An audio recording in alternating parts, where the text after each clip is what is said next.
കൈക്കൂലി കേസിൽ കാനറ ബാങ്കിന്റെ കൺകറന്റ് ഓഡിറ്റർ പിടിയിൽ. മാവേലിക്കര ബ്രാഞ്ചിൽ നിന്ന് വായ്പ എടുത്തയാളിൽ നിന്ന് കൈക്കൂലി വാങ്ങാൻ ശ്രമിച്ച ചാർട്ടേഡ് അക്കൌണ്ടന്റ് കൊല്ലം ചിന്നക്കട സ്വദേശി കെ സുധാകരനെ വിജിലൻസ് സംഘം അറസ്റ്റ് ചെയ്തു. കൂടുതൽ ആളുകളിൽ നിന്ന് സുധാകരൻ കൈക്കൂലി വാങ്ങിയതായി വിവരം ലഭിച്ചെന്ന് വിജിലൻസ് SP എസ് ശശിധരൻ പറഞ്ഞു.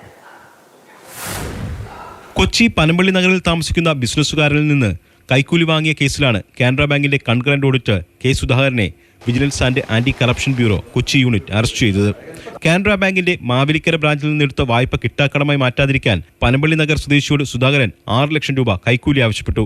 വായ്പകൾ എടുക്കാനായി ഹാജരാക്കിയ രേഖകളിൽ കൃത്രിമത്വം നടന്നിട്ടുണ്ടെന്ന് പറഞ്ഞായിരുന്നു ഭീഷണി. ഭീഷണിപ്പെടുത്തൽ തുടർന്നപ്പോൾ പരാതിക്കാരൻ വിജിലൻസിനെ സമീപിക്കുകയായിരുന്നു.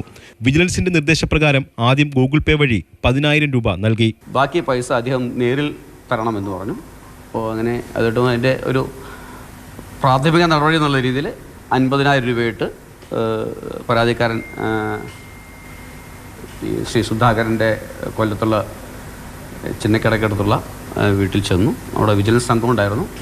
പണം കൈമാറി കൈയോടെ നമ്മൾ പിടികൂടി അദ്ദേഹത്തെ ഇന്നലെ സ്ഥലത്ത് വെച്ച് അറസ്റ്റ് ചെയ്തിട്ടുണ്ട്. കൺകറന്റ് ഓഡിറ്റർ എന്ന നിലയിൽ ബാങ്കിലെ ഇടപാടുകാരുടെ എല്ലാ രേഖകളും സുധാകരന് പരിശോധിക്കാൻ അധികാരമുണ്ടായിരുന്നു. അതുപയോഗപ്പെടുത്തി കൂടുതൽ ആളുകളിൽ നിന്ന് സുധാകരൻ കൈക്കൂലി വാങ്ങിയിട്ടുണ്ടെന്ന് വിവരം ലഭിച്ചിട്ടുണ്ടെന്നും വിജിലൻസ് പറഞ്ഞു. അനധികൃത സ്വത്ത് സമ്പാദന കേസിലും സുധാകരനെതിരെ അന്വേഷണം ഉണ്ടാകുമെന്ന് വിജിലൻസ് അറിയിച്ചു. മാതൃഭൂമി ന്യൂസ്, കൊച്ചി.